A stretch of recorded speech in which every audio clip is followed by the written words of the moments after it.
I was with my grandpa last week and he was listening. My grandpa's 90 years old and he loves old country music.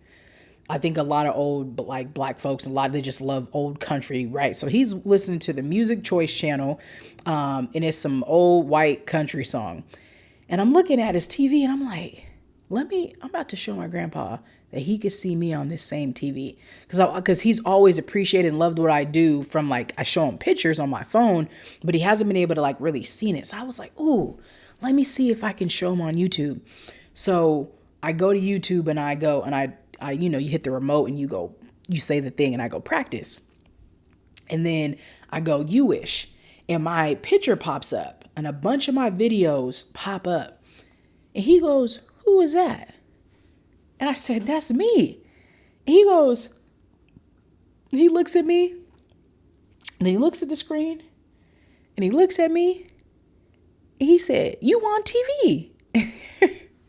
And all I could do was smile. And I was like, yeah, that's me. He said, what? And he just was amazed. Like there was just the biggest smile on his face that the same TV that he watches Jimmy Swagger in country music and Sanford and Sons and all those different things, his granddaughter is on that same TV.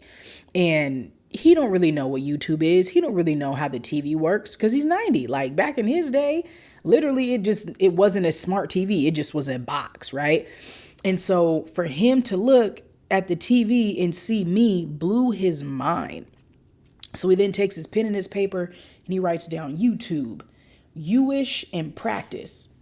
And I was like, oh, look at my grandpa trying to stay up with me. But the point of the story is this. He then looks at me and says, do they pay you for this? And I said, not yet. He said, so what? And I got chills right now thinking about it. He said, so what? You on the TV. And you could look at you and not have to look at all this other dumb nonsense stuff that's out there. And you're out there encouraging people and you saying all that. And one of the taglines of the video said something about not embracing fear. I can't remember the title specifically, but he read it and was like, man, look at my granddaughter out there encouraging people on the TV. And it don't matter if they pay you. You out here doing it. He said, don't stop doing it, Sugar Pup. Don't stop doing it. You keep going.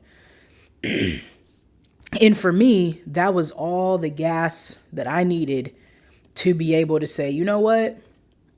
I'm just going to keep going because I am my ancestors' wildest dreams.